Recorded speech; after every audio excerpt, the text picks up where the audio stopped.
안녕하세요. 박병훈입니다. 우리 법무사 준비 과목 1차 과목의 헌법 시간입니다. 자, 헌법 기출문제 풀이 법무사 그동안 10여 년간 나온 기출문제, 헌법 나온 문제를 하나하나 풀어보는 시간을 갖도록 하겠습니다.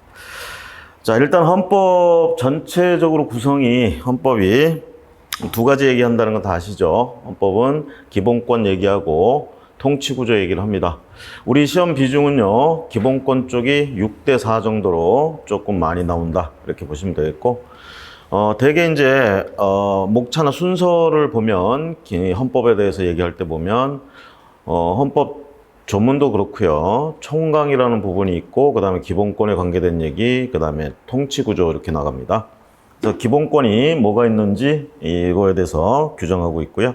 그 다음에 통치구조 가면, 정부, 국회, 법원 이런 것들 하나하나 그 구조나 이런 것들을 규정하고 있다 이렇게 보시면 되겠습니다. 결국 헌법은요, 국가의 어떤 통치 구조와 그다음에 국가의 구성원인 국민들의 기본권에 관해서 언급하고 있는 그런 법이다라는 생각을 가지시고 보시면 되겠습니다.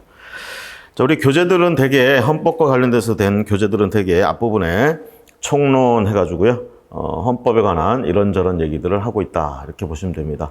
이 부분이 이제 끝나면 바로, 기본권론 들어가고요. 그 다음에 이제 통치구조 이렇게 순서가 간다. 보시면 되겠습니다. 자, 먼저 1편 헌법 총론해서 1장 헌법과 헌법학. 그래서 헌법과 헌법학에 대해서 얘기하는데요.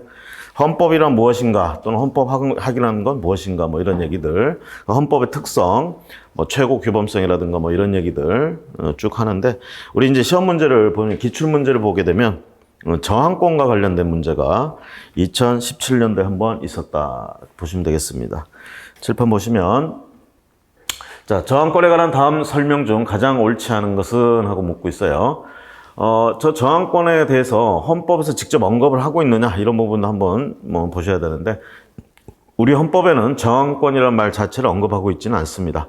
그럼 저 저항권을 기본권으로서 보호할 수 있느냐 없느냐 이런 문제들, 그래서 저항권이라는 걸 인정하느냐 마느냐 문제 이런 것들이 얽혀 있습니다. 그래서 1번부터 4번까지는 저항권에 관계된 얘기로서 그 정의라든가 특성 이런 것들을 설명하고 있습니다. 그래서 이런 지문들은, 옳은 지문들은 여러분들이 잘 한번 읽어보시고 그 뜻을 이해를 하시면 되겠고요. 자, 옳지 않은 것은 5번입니다. 저항권은 민주적 기본 질서의 유지, 회복을 목적으로 저항할 수 있을 뿐. 저항할 수 있을 뿐.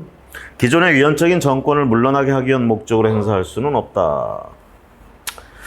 자, 어떤 의미에서 보면요, 우리가 가진 권리라는 것들은 법에 의해서 보호가 되는 것인데, 법에 언급하고 있지 않다고 해서 보호받지 못하느냐, 그건 또 아니란 얘기입니다. 그런데 문제는 법에서 보호하고 있는, 즉 법의 규정이 없는 권리를 함부로 인정하게 되면 모든 것이 다 권리가 될 수도 있어요. 그래서 복잡한 문제가 될 수도 있겠죠.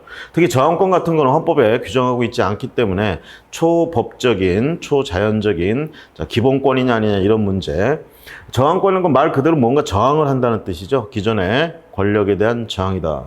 그럼 그 저항이 올바른 저항이 되려면 여기 이것처럼 민주적 기본 질서의 유지, 회복을 목적으로 저항하는 것, 즉 소극적 저항이 돼야 된다는 얘기입니다. 적극적인 것이 아니고, 즉 집권을 위해서 폭력을 행사해서 기존 정권을 몰아내고 거기에 적극적으로 권력을 가져가는 것, 이것은 저항권의 내용이 아니라는 얘기입니다. 저항권은 소극적으로 민주적 기본 질서를 유지, 회복을 위해서 이런 것들을 위협하는 위헌적인 정부를 쫓아내는 것 정도에 그쳐야 된다는 얘기예요. 그래서 보시면 기존의 위헌적인 정권을 물러나게 하기 위한 목적으로 행사할 수 없다. 그런 목적으로 행사할 수는 있다예요. 있다. 요거 관련된 판례가 뭐였냐면 12.12 구테타를 통해서 군부가 정권을 장악을 했을 때 그 정권에서 이제 주장하는 거 그거예요. 저항권을 행사했다, 자기들이. 그렇죠? 그래서 저항권을 행사했는데 중요한 건 뭐냐면 정권을 잡았어요, 적극적으로. 폭력을 행사해서. 이 부분은 저항권의 내용이 아니다라는 얘기입니다. 그래서 판례가 하는 얘기는 저항권은 기본 질서 유지 회복 목적으로, 그리고 기존 위헌적인 정권을 물러나기 위한 목적으로 행사할 수는 있는데 그 결과 정권을 잡는 것 쪽으로 가면 안 된다라고 얘기를 하고 있습니다. 그래서 여기 지문에서는 위헌 목적으로 즉 위헌적인 정권을 물러나게 하기 위한 목적으로는 행사할 수 없다. 이 부분이 틀린 부분이다라고 보시면 되겠습니다. 물러나는 목적, 물러나게 하는 목적으로 할 수는 있어요. 할 수는 있는데 더 나아가서 그것이 정권을 잡기 위한 폭력적 행위 이렇게 가는 것은 안 된다라고 얘기하는 것이 헌법재판소의 입장이다라고 보시면 되겠습니다. 그래서 5번은 이 뒷부분 행사할 수 있다라고 보셔야 됩니다. 자, 다음 2번 문제 보시면 총론과 관계돼서 자, 합헌적 법률 해석에 관한 다음 설명 중 가장 옳지 않은 것은 자, 합헌적 법률 해석이라는 것은요. 한마디로 얘기하면 우리가 이제 법조문 같은 것들을 해석을 합니다. 법조문을 해석하는 이유는요. 판사, 즉 재판관들이 판사들이 재판을 할 때 재판하는 절차에 있어서 법을 해석을 해서 사안에다 적용을 합니다. 그러니까 어떤 의미에서 보면 사법작용, 즉 재판작용은요, 법률을 해석하는 작용이다 이렇게 보셔도 돼요. 그러면 그 법을 해석하는 거, 이거를 갖다가 판사들이 이 법을 해석해서 재판을 합니다. 이것은 권력을 가지고 하는 것이죠. 그래서 이런 것들을 유권 해석이라고 하는 거예요. 법률 해석에 있어서. 그럼 이런 유권 해석을 할 때 결국은 이런 유권 해석을 하고 그런 권한을 가진 거는 당연히 판사님들입니다. 사법부가 가지고 있는, 법원이 가지고 있는 권한이죠. 법률을 해석할 수 있는 권한을 가지고 있는데 중요한 건 이런 법률이 말로 돼 있습니다. 언어로 돼 있다 보니까 그 뜻이 굉장히 애매모호하고 다의적일 수도 있어요. 자, 그럴 때 그 분명하지 않은 뜻 때문에 결론적으로 어떻게 해석하느냐에 따라서 그 법률이 헌법에 위반될 수도 있고 위반되지 않을 수도 있을 때는 어떻게 하겠느냐 이 얘기입니다.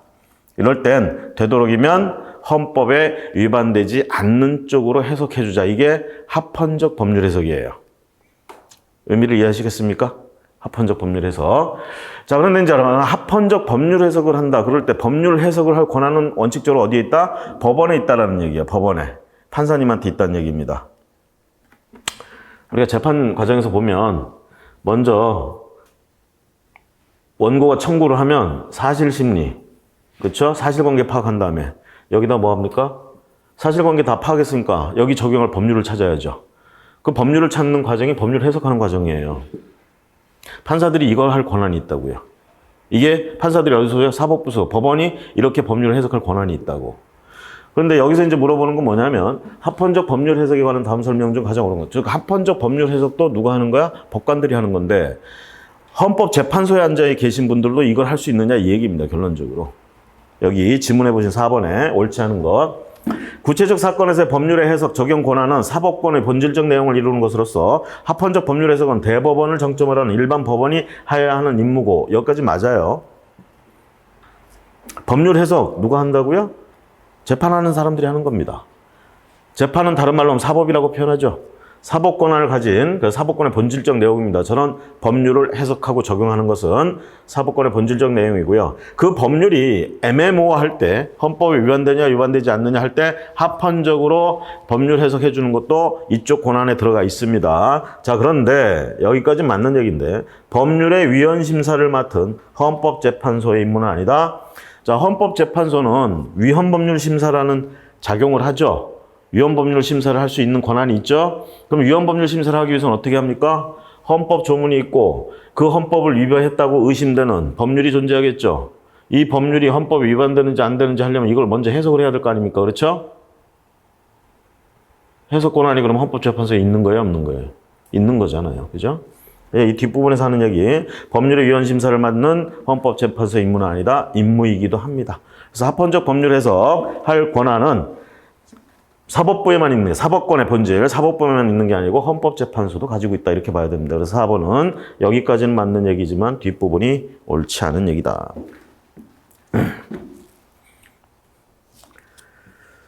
자, 다음은 이제 우리가 헌법의 특성이나 일반적인 부분 이런 거에 대해서는 기존에 보시면 아시겠지만 두 문제밖에 없었어요. 지난 10년, 10여 년간에. 저항권이 한 번 있었고 합헌적 법률 해석이 한 번 있었고요. 이제 본격적으로 총설 중에 이제 대한민국 헌법은 또 도대체 총강이 어떻게 되어 있느냐, 이 부분 총설이 어떻게 되어 있느냐, 요걸 한번 봅니다.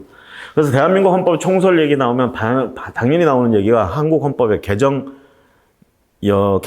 대한 얘기가 나옵니다. 헌법이 어떻게 개정돼 왔는지. 우리 헌법은 제헌 헌법 이래 9차례 개헌돼 왔다 이렇게 얘기를 하고요. 지금 현행 헌법은 1987년에 개헌된 헌법입니다. 그래서 혹자는 87년 헌법이라고도 표현을 하고 있고요. 9번째 개헌된 게 87년입니다. 자, 문제 보도록 할게요. 1번. 우리나라 제헌헌법의 내용으로 보기 어려운 것은 우리나라 제헌헌법 1948년부터 48년 제정돼서 실행됐던 제헌헌법. 자, 보기 어려운 것 5번 보세요. 5번. 위헌법률 심사와 탄핵 심판을 담당하는 헌법위원회를 두었다. 지금 얘기하자면 우리나라는 지금 현재 87년 헌법 체계에서는 헌법재판소라는 걸 두고 있어요. 헌법재판소. 헌법재판소가 하는 일은 뭐냐라는 얘기죠. 재판하는데 우리 일반적으로 민사사건이니 형사사건이 이런 재판을 하는 곳을 법원이라고 그러고요. 다른 말로 하면 사법부라고 얘기를 하죠. 여기서 하는 거 말고 헌법재판소를 또 따로 하나 만들어놨다는 얘기입니다. 헌법재판소가 사법부 소속이 아니라는 얘기예요. 별도로 만들어놓고 헌법재판소는 뭘 하느냐? 여기서 민사 형사를 다룰 수는 없죠. 뭘 다루느냐? 헌법재판 하는 거예요. 그러니까 헌법재판이 뭐가 있어요? 위헌법률 심판, 탄핵 심판, 위헌정당 해산 심판, 그 다음에 권한쟁의, 그죠? 그 다음 마지막에 헌법소원, 이렇게 5가지를 여기서 다루고 있다. 지금 현행 체제가 그렇다는 얘기예요. 그런데 조심하실 건 이런 현행 체계에서는 이 헌법재판소가 입법권, 사법권, 그 다음에 행정권 이 3가지하고는 별도의 독립된 제4의 국가권력기관으로서 존재를 하는데 과거에 9차례 개헌되는 동안에는요. 어떤 경우에는 행정부 소속에 있기도 하고요. 위원회라는 걸 만들어서 어떤 경우에는 사법부, 법원에 소속시키기도 했던 경우들이 있다라는 점, 이런 점을 염두에 두셔야 되겠습니다. 그러면 처음에 제헌헌법을 만들었을 땐 위헌법률 심사라는 제도는 있었습니다. 이거는 어디에 맡겨져 있었냐? 여기 말하는 헌법위원회에 맡겨놨었어요. 그런데 탄핵 심판은요, 헌법위원회가 맡은 게 아니고 탄핵재판소라고 따로 뒀어요, 이거는. 탄핵재판소라고 따로 뒀습니다. 제헌헌법 당시에는. 그래서 이 지문은 요 2개가 전부 헌법위원회에 뒀다. 그래서 틀렸다라는 얘기예요. 요거는 헌법위원회에서 했지만 요거는 탄핵재판소에서 했다. 그래서 틀렸다라는 거예요. 나머지 1번 대통령의 임기는 4년으로 하되 국회에서 간접선거로 선출하였다. 처음엔 이렇게 했습니다. 그래서 그때 당시에 이승만 대통령이 여기서 간접선거로 선출됐었습니다. 그 다음에 이번에 지방자치에 관한 규정도 있었고요. 그 다음 대통령과 국무총리 기타 국무위원으로 조직되는 합의체인 국무원으로 하여금 대통령의 권한에 속한 중요한 국책을 의결하도록 하였다. 이런 내용들, 1번부터 4번까지는 전부 제헌헌법에 관계된 얘기고요. 5번이 이 부분이 틀렸다라는 것.